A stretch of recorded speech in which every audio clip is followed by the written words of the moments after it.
Hi,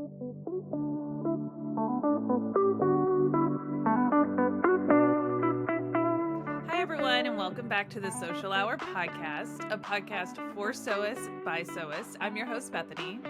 And I'm your host, Audra. And today we are talking about a sensitive topic that we all deal with, and we want to help arm you for encountering these situations. And the topic is dealing with criticism and the quilt police.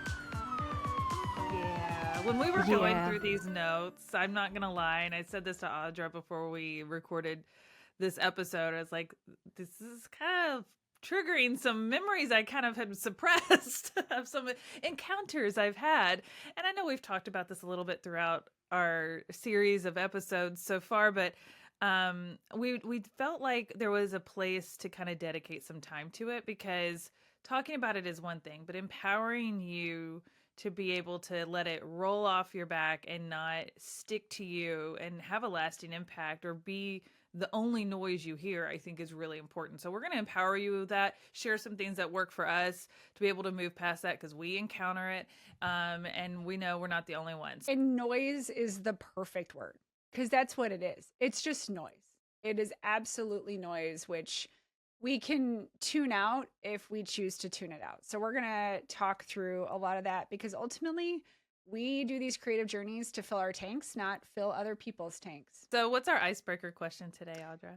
The icebreaker today is, what is a childhood hobby that you wish you had kept up with? Piano and violin. I only played the violin for like a couple of years, and then I switched elementary schools, and so I didn't get to keep playing because it was something that was offered at my elementary school, and I really loved it. I don't even know what happened to my violin that I had. Like, I don't know where that went. The piano I played much longer. We had a piano in my house. My grandmother played the piano. My mom played the piano. I had a piano in my house until I moved to Florida. Obviously, I was not going to haul a piano to Florida, to a second floor apartment when I first moved there. So I ended up selling it to a friend whose family wanted to learn to play. Their kids wanted to learn to play. And I haven't had one since. And I miss playing a lot. I'm a little rusty. I don't read sheet music. I play by ear. And I really struggled with learning sheet music. I didn't want to follow the rules. And then, so shocker. But I take Brock to Guitar Center. He loves playing guitar. He's very musically inclined, as is his dad.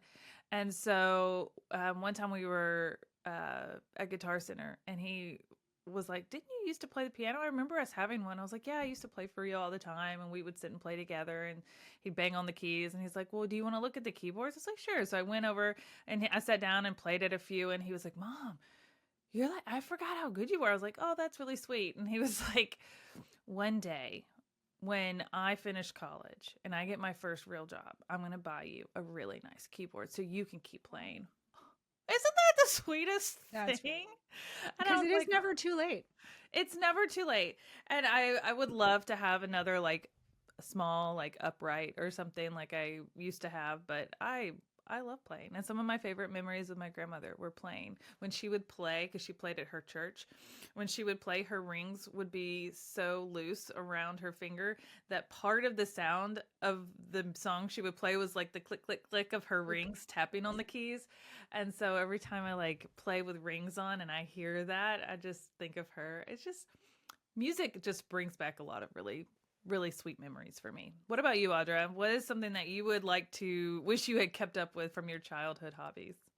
Well, and similarly, it's piano. I was a dance kid from the age of 2. If it involved any type of dance, I've done it. I've done everything from all forms of dance to cheerleading to dance team to baton twirling, you name it. I've done it. Same. Started piano, and I just don't think I wasn't interested enough, and I did it for a year and I stopped. And I really wish I wouldn't have, because we have a very musical house. Dave is very musically inclined. Charlie is very musically inclined. And Dave, similar to you, doesn't read sheet music. He used to read sheet music when he started when he was like 8. But now he does pure by ear. It's incredible. He can listen to a song on the radio, and within 30 minutes, he's got it figured out on the guitar and or piano. And it's really incredible to watch him pick that up. And also, Charlie learned violin by ear. and then started learning to read sheet music around 4th grade. So they both just dive right in and can figure stuff out. And I'm just in awe of it. And like you, it's not too late. Maybe we both just need to dive in and Yeah. like get back to it. And yeah, never too I late because we have nothing agree. else to fill up our time, right? Nothing else. Right? We need one more hobby. We need one more hobby. So if you guys have a hobby that you were like listening to us share about ours and you're like, oh, I wish I'd never quit whatever it was, let us know over in the Social Sewist Facebook group. We'd love to hear what is yours.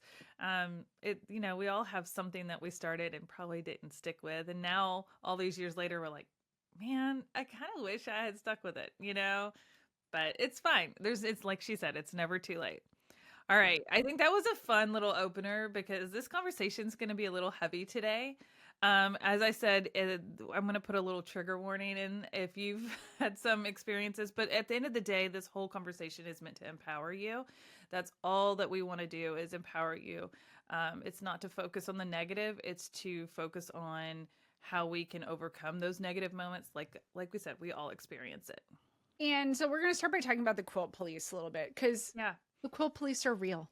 Yeah. Like and I think we use the term quilt police for an all-encompassing term of people who have opinions about your work that you didn't necessarily ask for. Yeah. It's And always so unsolicited. it's always unsolicited. So we do our work because we love our work and we put that creativity out there, and then you get a response about something.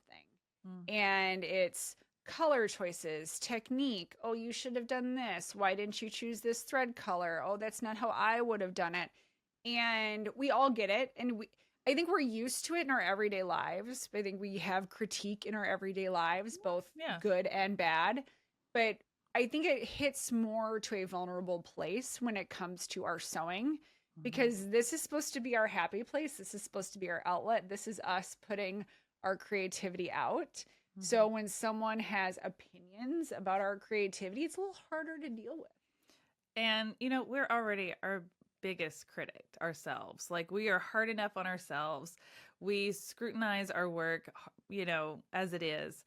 And so I think what's hard is like when you do decide to share something, post it online, and you're very proud of it.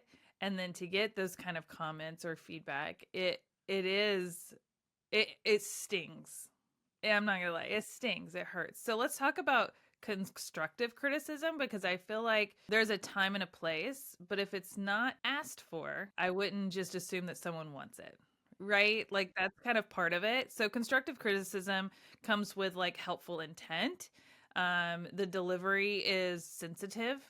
It asks, I love what you did here. I have some ideas if you are open to hearing them that might even like elevate it even more. If you want to challenge yourself in some new ways that I've tried, I'd love to help you. Like, that's a power of encouragement to help someone grow and learn. And then I'm not just assuming they want that, I'm asking, but also encouraging what they've already accomplished and acknowledging what they're really proud of. Specifically, like, just being kind and like solution oriented too. Like, if they are saying I'm really struggling, or maybe they post something and say like, oh, well, don't look too closely, my points aren't perfect. Like, then I wouldn't be over here going, well, if you would do XYZ, like, it wouldn't be like I would still highlight, like, I think it looks beautiful, and even my points aren't perfect all the time. And I'm just proud of you for finishing this quilt top or finishing this project. You should be proud of that accomplishment and highlighting the wins, because like you can see in that comment, they are already focusing on their own negative. We don't need to lean into it any further. What would you say is some examples of constructive criticism, Audra, that are helpful but not hurtful? I saw a post the other day. I am my own worst critic when it comes to top stitching. Top stitching is one of my like favorite things. So someone had made something and they're like, oh, I think I'm just going to scrap this because I don't like how the top stitching came out. And it was their first time doing it. And a lot of the comments were like, it looks great. A helpful tip might be to increase your stitch length next time if you don't like how your top stitching is. Or you're not liking how your top stitching looks, maybe try a thicker thread through your needle and a lighter thread through your bobbin. Like those kind of tips of, hey, I acknowledge that you don't love it. I think it looks great, but here's some stuff that I've experienced that might help you like it more. I have no issue with what you did. Well, Yeah. and also being relatable and saying, hey, my first time doing top stitching didn't look good either. So here's something that I've learned, right? That have helped me perfect that because I too love to make sure that those little details look nice. And that comes from practice. And you did it. Like Yeah. celebrate the win. It doesn't have to be perfect. Remember, I always tell people when I'm teaching a sew along or a live class or anything, we're not going for perfection, we're going for completion because the process of completing it is how you learn and get better to Yeah. feel like you're reaching that your own level of perfection, and everybody has a different level to that. And there's things that Audra cares about that have to be very specific, like top stitching, that I'm like, meh, you can't Yeah. assume that what you like or what you favor or, and, want to pay attention to is what someone else is, what's important to someone else. So, Yeah, and that assumption segues perfectly yes. into another type of criticism, which is unsolicited criticism. It's the, hey, look at what I made. And it's just showing what you did. And then someone comes in and says, oh, well, you really should have done X. Or if it were me, I would have done Y. And this sometimes masks as a coming from a place of trying to be helpful, but The it tone also is off. the tone tends to be off a fair amount of the time. Not all the time. I'm not going to say all the time, but it some of the time the tone is just not right. And the way it's perceived is usually coming from a place of I'm better than you or I'm superior to you. And the key thing in dealing with unsolicited criticism is remembering we are on our own journey. We are always on our own creative journey. And one of my favorite quotes is don't ever compare your chapter 1 to someone else's chapter 20. Oh, And so conversely, true. so true. And conversely, you may be a very, very, very established sewist, but that doesn't mean you can't put yourself in a relatable position to someone just starting and come from a place of relatability versus a position of superiority. So when we have that unsolicited criticism, I usually just approach it with a thanks, moving on, or just ignore it. You just have to remember you didn't ask for this advice, and some of it might be good. There are those diamond in the rough moments where you're like, oh, that actually was a good point that I didn't think of, but I'm going to call those diamond in the rough moments. But for the most part, those can just be kind of like sloughed off the shoulder and we just move on because I didn't really ask You for also your have criticism. permission to hide or remove or delete comments that are upsetting to you. It's your page. You don't have to leave it. Some people like Yep. to leave it because it boosts the algorithm. I always say if it doesn't bother you to leave it, then leave it. If it does and you keep looking at it, remove it. The Yeah. algorithm does not trump your mental space and keeping it safe. And if you need to remove that negativity from your page, then do so. Take the time to do so because it's you saying like I'm not accepting this behavior on my page. I'm keeping my space safe. This is my channel. I post these things to encourage others, and I appreciate the support and positive feedback. But if someone's being mean, hateful, or rude, or condescending, or anything like that, like you have permission to remove it. It is your post, and I think that's really important to remember. Yeah. And it doesn't matter the size of your platform, No. whether you have 20 followers or you have Mhm. 20,000 followers. That advice applies across the board. So don't Well, think just because you have 20 people that follow you that it makes it okay. Well, and I also think it's important to note that it doesn't matter who left the comment either. Mhm. So if Mhm. it's someone that is a close friend, maybe you remove the comment and say, "Hey, like, can we talk about this?" Or if it was someone who has a big following that finally commented on your post, but it wasn't nice, okay, you can remove it. You don't have to leave it because there's some, big follower or have some big account or whatever, and or maybe it's a family member that you don't ever really talk to, and they wanted to leave. Like you do not have to leave their comment to protect them because they might get their feelings hurt because you choose to remove it. It is not about them. It's about you, your space, your posts. They came over into your space and chose to leave that. You can choose to remove it. Unsolicited criticism usually happens when you least expect it. I will say when we're talking about, and we're going to talk about responses, so maybe I'll save this comment for later, but I will say that if you have something to say to someone's post and you're wanting to post or comment back to that, leave a comment, and you're just being very reactive and impulsive in that, like you're just like, oh, this kind of like sparks something in me and I just want to say something back. I encourage you to say, hold on, take a deep breath before you hit post to that comment or message or wherever you're sharing that information, and go, if the roles were reversed and this comment, someone snapped back at me like this, how would that make me feel? And am I being reactive or constructive, right? Like I think a lot of unsolicited criticism is a reaction, an impulse reaction, kind of like impulse buying. And sometimes we need to practice that pause of moment and go, how would I feel if I read this that from someone else?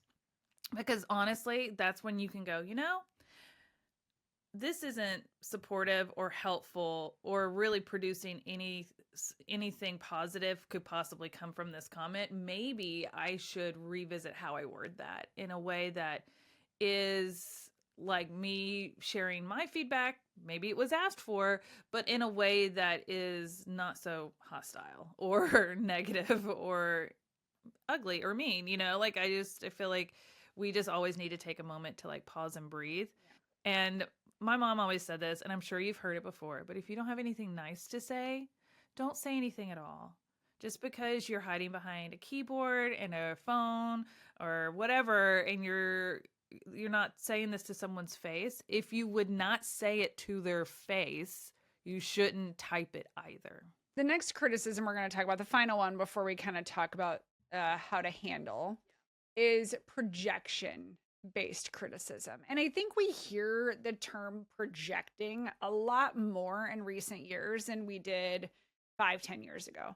And when we talk about projecting, we're saying that someone has something they're dealing with and they're putting it out onto someone else. Like, I am having an issue with X, so I am projecting X onto you. And usually that comes from a place of insecurity, of fear, of wanting to be perfect. An example of it would be like, oh my God, I can't believe that girl's wearing those leggings. When really, that's because I feel insecure about wearing those leggings. So I'm saying that girl shouldn't be wearing those leggings because I don't think I can. It's my issue that I am pushing somewhere else. And we see that especially in a creative space because it's really saying I'm not capable of doing what you're thinking out, or I don't think I'm capable. You might be very capable, but I don't think I'm capable of doing it. So I'm going to put down someone else or criticize someone else.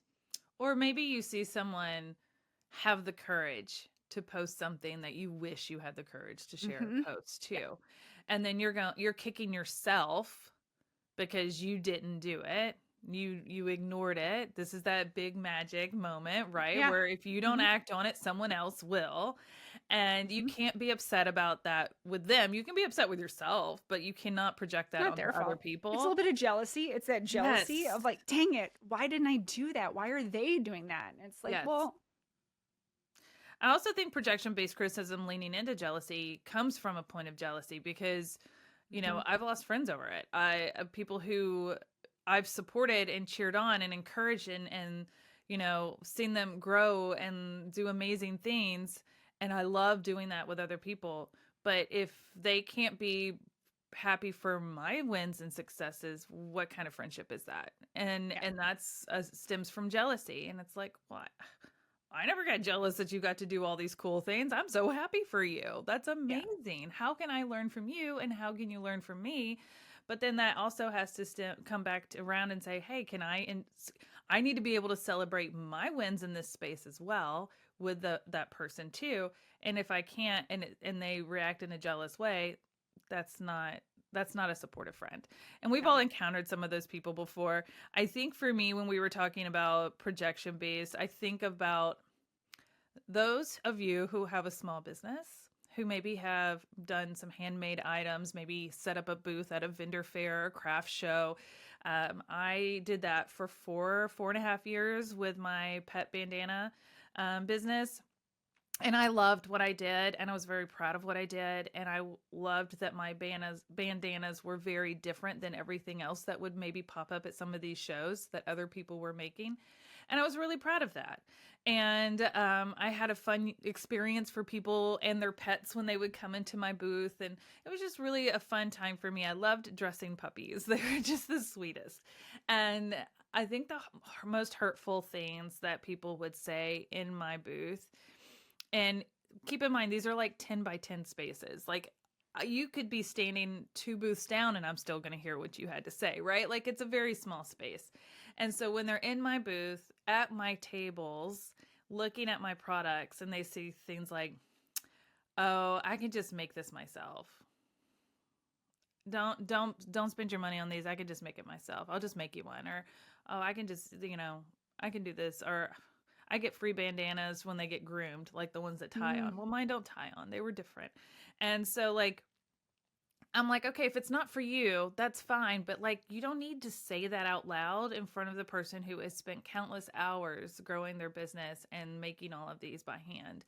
And by the way, is being supported by a bunch of other people and making lots of money doing it. So, it's just kind of one of those things where if you are in one of those spaces, whether you are the person with the business or you're the person shopping those businesses, it's easy in the moment when you're with a friend or two to maybe kind of get a little catty and say some of those things as you're walking around.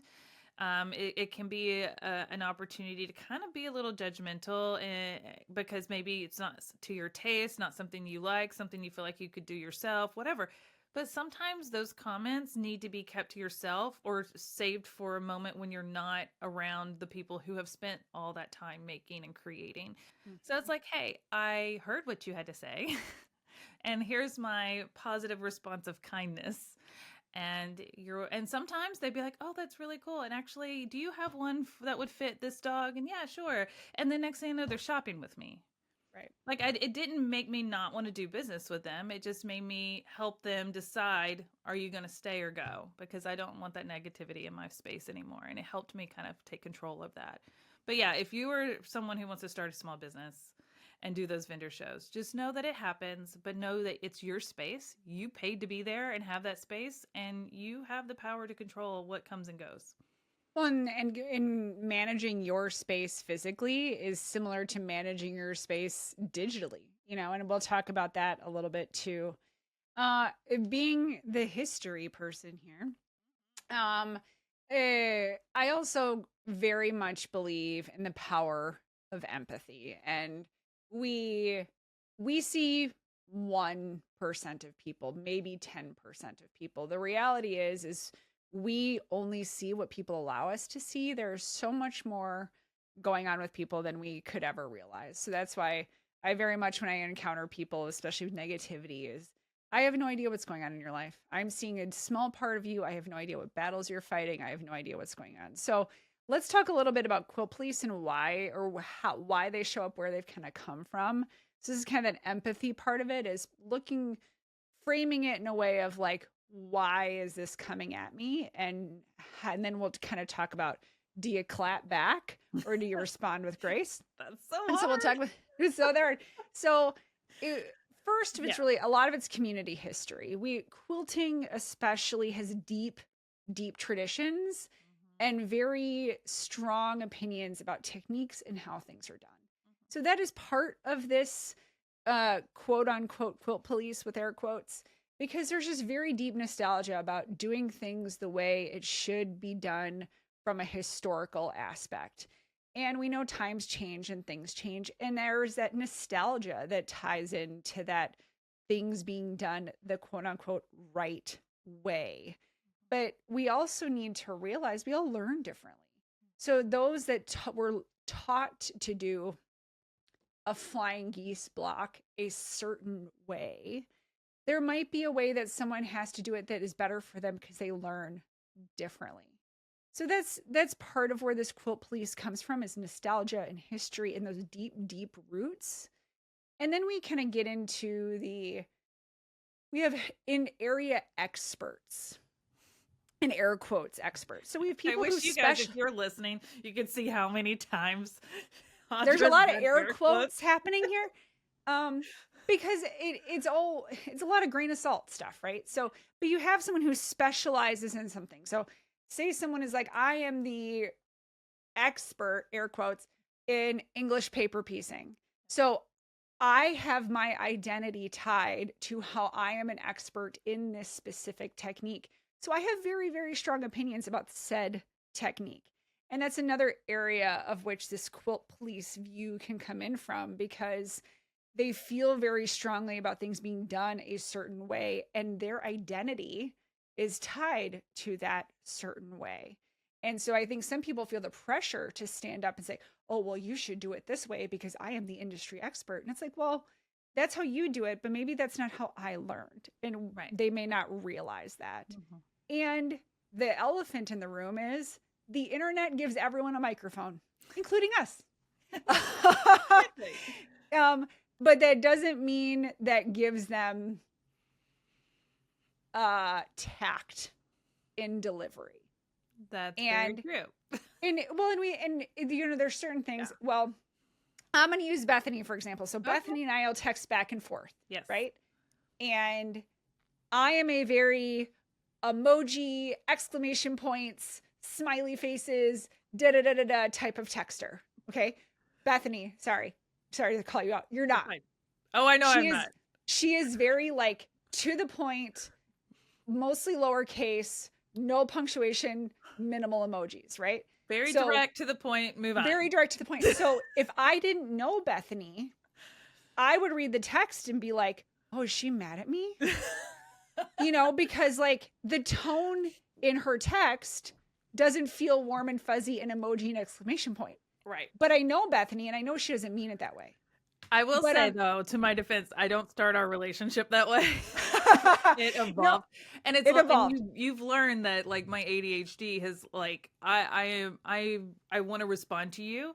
And if I don't respond right now, I'll forget to, but I'm doing 10,000 other things. Yeah. But you're so important to me that I want to answer you as quickly as possible. Oh, so I'm just like, and then I move on because I'm like, I got back to her. That was really important to me, but I still have to stay focused on these other things because I can get distracted very easily. So it's never intentional. This is why I also send a lot of voice messages instead of texting, because then I can get it out faster and also relay tone and expression better. I'm not a big emoji but person. that displays my point of I know Bethany and I know what she's saying is not meant to be like rude or short or direct. She's just trying to get it done. But the thing is Jane Smith, who told me my quilt block looks like junk. Like, I don't know Jane Smith. Jane Smith could be the sweetest person known to man, but her message reads really junky. The internet gives everybody a microphone / keyboard. And they might not have the awareness to realize how their message comes off. Some of them very well might, and they very well mean it to be snarky and sassy. But I think there's a fair amount of people that don't intend their message to come off as it actually does because they don't realize how they're coming off. Because they may not have that level of self-awareness, or frankly, they just might be like, want to make the point and move on. So with that, let's go back to the how to respond. And I'm going to start with, so Bethany teed it up perfectly earlier about pausing before you respond. Ooh, and Bethany, I don't know if you've ever done this. Like, I've had moments where I've gotten an email that I didn't love, and I will like draft the email I want to respond, and then I just trash it. and I let it go. I'm like, this The is what I key want to is say. you can't do it in the response Yeah, email so you you don't want don't to accidentally hit send. hit Like, you send. have to set up a whole new email with no emails in the to Right. folder or to Yeah. line. Like, you can't Or I'll ask me draft how it I like in know. my yeah, or I'll draft it in my notes so I can Yes. sleep on it. Yes. So pause before responding. Like you can write what you want to say back It's a form of getting the initial reaction out. out. And then you can go, okay, tomorrow Yes. morning I'm going to look at this and see how I feel The about it. impulse reaction. And if I still want to send it, cool. Maybe I'll change my wording. Maybe I won't respond at all, but just like Mhm. pause. Yeah. And then also do the same thing that the person's commenting might not do of think about how this might be received. Mhm. Like if you clap back, will they think like will it be perceived as funny? Will Mm. it be perceived as just as rude as the person who You commented? don't wanna bring yourself down to that level. Because then you're fighting fire with fire and then all of a sudden it's like a thing. So just take a moment to pause before responding because Mhm. maybe we should just all move on and move on because life's too short. So, on my YouTube channel, I have a particular way that I like to do my videos. I like to my videos are geared towards setting people up for success from start to finish, and I assume that they've never done this before. If you have done this before and you just want to learn a little bit about or follow along with the project, great, you can fast forward. But if you have never done it, my goal is to give you the confidence to try and start every single time, no matter what I share on my channel. So I take the time to go over, like, these are the supplies you need. These are the best tips. And I work a lot of that in, but like, I really do have more of an intro that goes in depth, right? To set you up for success before you dive into the project. And I've had a couple people comment and say, oh my gosh, it was 6 minutes before you even started making the project. On YouTube, I have occasionally responded back and I will say, hey, thanks for your feedback. I do my videos this way because I get all these views supporting beginner friendly projects and help everybody out no matter what they know or where they're starting. Secondly, there's a fast forward button. You're more than happy to skip ahead. Thirdly, have you ever made a YouTube video yourself? It is not easy, and I encourage you to give it a try and learn just how much goes into it. Have a good day. Like, I go through and say, this is why I do it this way. If here's a fast forward button. If my teaching style isn't for you, there's 10 million other people on YouTube. Go find it. I think some of it has been helpful, and I've gone, okay, cool. Let me kind of move through some of this stuff a little faster. And that's me learning and how to continue to improve my videos. Remember, how I was a year ago in my videos or 3 years ago in my videos is very different than now. I've learned from some of those comments that have been very helpful, but sometimes they're just mean and they're coming from people who don't do what I do or have not done anything like it. So what gives them the place to criticize? And you just have to take it with a grain of salt.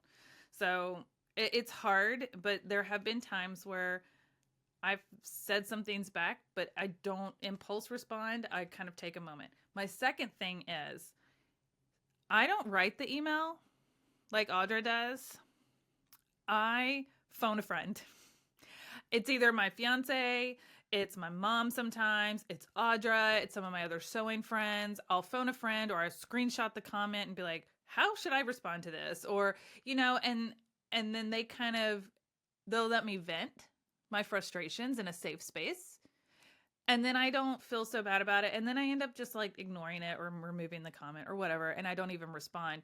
But to be able to get out my frustration with other people who I also know would be annoyed or frustrated by that comment as well, or whatever it was, it makes me feel like I'm not the crazy one for feeling this way. How I feel is justified, but that doesn't mean I need to respond, and how I should maybe tactfully handle it because they're not on the receiving end of it. So they kind of bring me back down to earth. Yeah. It's okay to like have a reaction.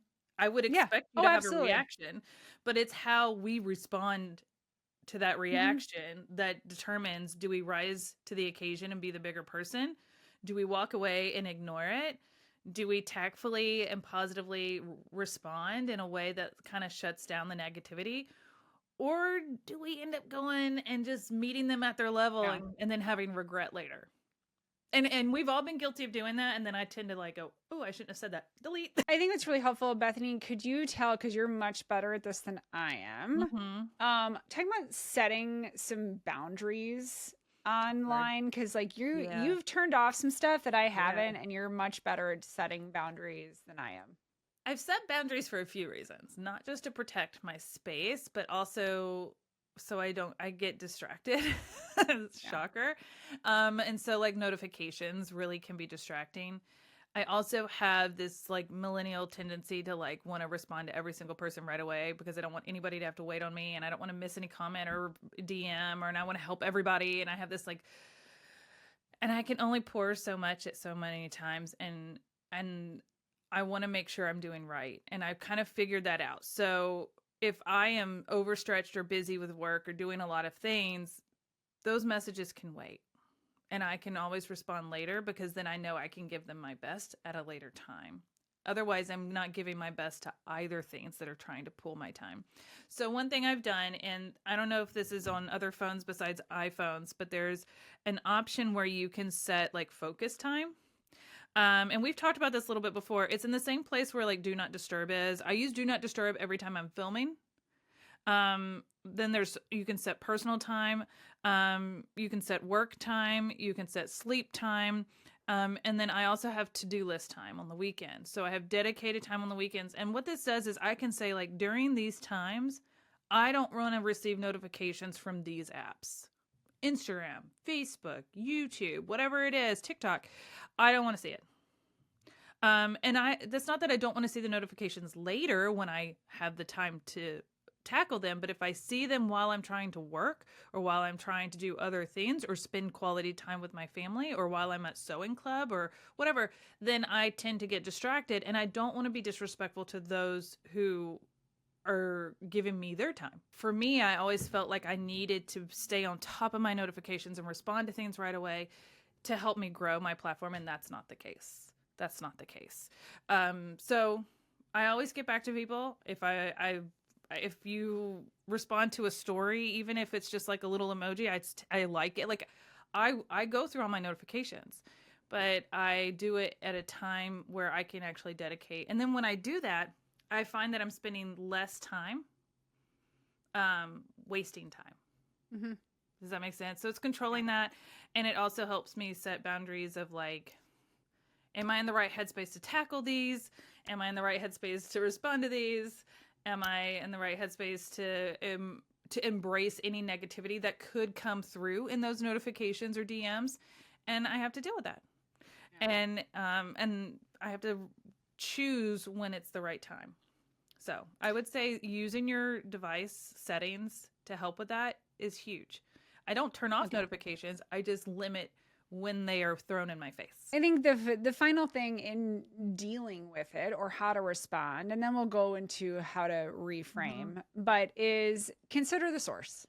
Is this someone who you admire? Is this someone who's a complete stranger? Is this someone who you really would like, you aspire to learn from? And so first it's, who is this person? Is it a stranger? Do I know them? That makes part of it a little bit easier, because if it's a stranger, meh. If it's someone who you really look up to in what they're doing, then maybe seeing where this critique might be coming from. Is it because they think they're better than you? Is it because they really have great knowledge to share? This is again that empathy thing I was talking about earlier. It's kind of like looking at where it's coming from. Or is this someone who you might know, but you might not like the way they teach. You might not like what they put out creatively. So does it really matter what they think of your work if it's someone who you don't really feel is someone Aligns you would with your like? goals. Oh, thank you. Perfect words. Aligns with your goals. Yeah. So remember, kind of look at it from those perspectives, and we get some of those criticisms. And we're putting this in the frame of sewing and creativity, but this really does apply to life too. So, because if you've got a parent in X club who's judging how you're parenting, but their kid is a total jerk, like, do you really need to take the critique of someone who isn't really parenting the way their output is not really great either? So this applies to life in general. So then we start to talk about like reframing, because if the criticism helps you grow, amazing. We all grow from educational experiences and comments that we might not be aware of, or techniques we might not be aware of.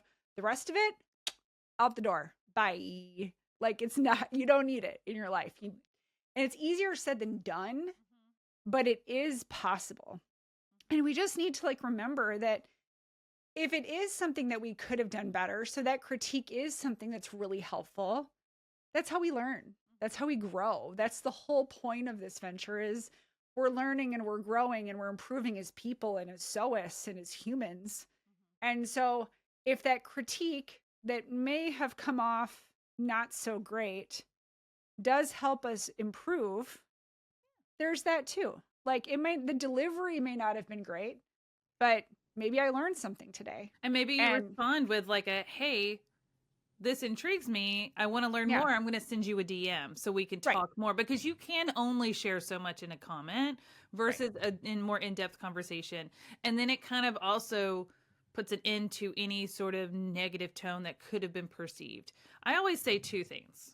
And if you want to save these quotes for yourself, you can. And it's not something revolutionary, but take everything with a grain of salt. Everything. Because like Audra has pointed out in this episode, you don't always know where someone's coming from, what they're going through. Does that give them a reason to respond to you in that way? No. But it also means that we have to make sure that we are responding in a way that doesn't amplify that, and that is protecting us, but also making sure that we're not adding to whatever they're dealing with. Okay. Secondly, it's not that serious. It's not that serious. I will say, ever since I turned 40, my perspective on life has like significantly shifted, and things that used to like get me so worked up don't anymore. And I'm able to just kind of go, it's not that serious. I would rather focus my energy on things that are moving me in the direction I want to go. And any of the other noise that's around me, if it's not serving me, but I have to be a part of it, maybe it's work related or other things I've committed to, there's other people involved in that. Like, okay, cool. Like, I can only control what I can control. I can also only control how I respond. I cannot control what other people do or how they choose to react or behave or say.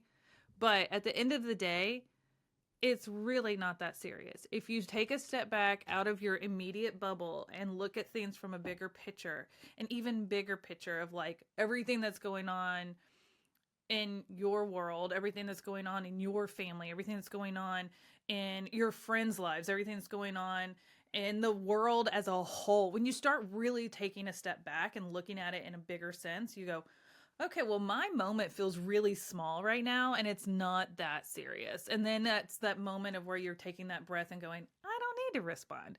Or I can just delete that, or I can just let that email sit in my inbox and not respond. And you just have to like sometimes get out from under those rose-colored glasses that kind of like, I kind of think of it like the horse blinders that keep them focused so they don't get distracted. Sometimes we get so hyper-focused on what is in front of us that it feels enormous. And every little thing feels enormous. And at the end of the day, it's not that serious. Yep. So with that, we hope this has been written, because this is also true. Like, and we hope this has been helpful in kind of dealing with criticism and the quilt police. And with that, let's talk about our you love to see it for this week. Yeah. You go first. I'll go first. It was the Great Wisconsin Quilt Show this past weekend. Mm-hmm. I love it when a quilt show is like 15 minutes from my house. It's just super convenient. The Great Wisconsin Quilt Show is in Madison the weekend after Labor Day every year, and it's a great show. I've been attending for I don't even know how many years. And if you're in the Madison, Wisconsin area, it's a wonderful time. The quilts are always beautiful. The vendors are great. And I just always love it when I can just shoot down the road and see all the sewing things I want to see. I love going to quilt shows. They're so fun. They're so fun. I just What's get yours? inspired and I just love it. Yeah. My you love to see it is actually work related for my job. If you don't know, I work for Caterpillar.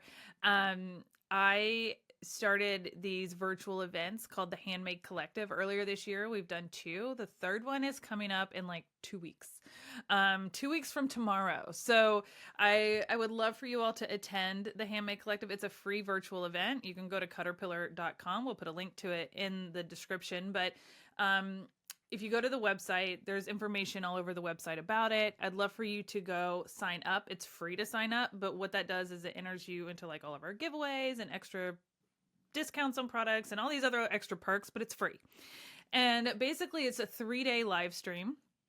And I have amazing educators that are participating and teaching you something every day. We have 3 educators every single day doing different sessions. We're not repeating topics. It's very broad, of everything from quilting to binding to templates to bags to FPP. Like, it's all sorts of fun things. And you're learning from people that I love to learn from as well, that are teaching a lot of different people. And so you might find someone new that inspires you, teaches you in ways that you find really helpful, or encourages you to like challenge yourself and try a new thing. So I hope that you'll come and learn from them. They're really amazing. It's 3 days. It's September 17th, 18th, and 19th. It's a Wednesday, Thursday, Friday. Now, I know a lot of us work or have stuff going on with kids, and if you can't tune in live, that's okay. You can watch the replay. But by registering for the event, you're still entered for the giveaway. So you don't have to watch live to be able to win something. And we're giving away thousands of dollars of Caterpillar products. Plus, a lot of our educators are giving away stuff too, like free patterns and swag and kits and all sorts of cool things. So I'm really excited about it. I work really hard on these events. My whole purpose with these events is to take my favorite parts of expos and retreats and classes and all those in-person experiences that we love and bringing it to people who may not be able to go experience those things in a virtual way. I hope to see you there 17th, 18th, and 19th of September. Go to caterpillar.com to sign up and register for free. That's it. That's my you love to see it. Next week's episode, we have Luisa Hurtado as our guest. Luisa is an incredible fashion designer and upcycler, and we are so excited to have her on the podcast. And we hope you follow us on all the social channels, like this video. If you like our podcast, please tell your sewing friends about our podcast. We love all the support we've been getting and are so thankful for your messages and your emails and your kind comments. And we look forward to more and more episodes. And we thank you for joining us today. Thank you guys. Happy sewing. Happy sewing.